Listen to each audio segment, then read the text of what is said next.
Chez Soudesh et Alicia, les cartons sont omniprésents. Le couple de cadres supérieurs a tout vendu pour déménager en Nouvelle-Zélande, un nouveau départ influencé par la situation économique. Les dysfonctionnements du pays, les coupures d'électricité, l'augmentation du prix de l'essence, on ne peut plus prévoir où vont les choses. Et avec toute cette incertitude, on ne peut pas risquer d'attendre que ça empire. Peut-être que ça va s'améliorer, mais si ça ne s'améliore pas, qu'est-ce qu'on fait ? Partir avant de ne plus en avoir les moyens, c'est ce qui pousse ces derniers mois de plus en plus de Sud-Africains à sauter le pas, constate ce conseiller en immigration. Les coupures de courant qui s'aggravent de jour en jour sont souvent un élément déclencheur. Les gens sont maintenant face à un choix.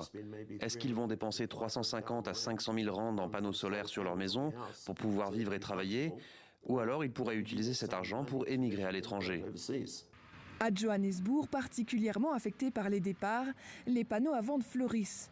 À l'ère du télétravail, la capitale économique du pays est victime de ces infrastructures déliquescentes. On voit de plus en plus de gens partir, soit sur la côte, soit pour émigrer. Je dirais que ça représente 75% de mes clients. La plupart des Sud-Africains n'ont pas les moyens de partir, alors que le rand a atteint un niveau historiquement bas, faisant craindre une aggravation de l'inflation. Ils se préparent cet hiver à endurer 6 à 12 heures de coupure de courant quotidienne. Un boulet pour l'économie. Notre propre banque centrale a évoqué que la croissance allait probablement être amputée de 2% à cause des délestages. Il y a un vrai risque que l'économie sud-africaine se contracte cette année. Lebone Segolodi est un jeune entrepreneur. Il vient de lancer une application d'aide scolaire pour les lycéens. Sa très jeune start-up est affectée par la chute du rand et les coupures électriques, mais il veut rester optimiste. C'est dans les gènes de l'Afrique du Sud de toujours surmonter les défis. C'est ce qui fait la particularité des Sud-Africains.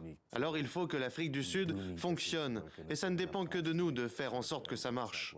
La monnaie nationale est tombée à 19,5 rand face au dollar, alors que près d'un quart des Sud-Africains vivent dans l'extrême pauvreté.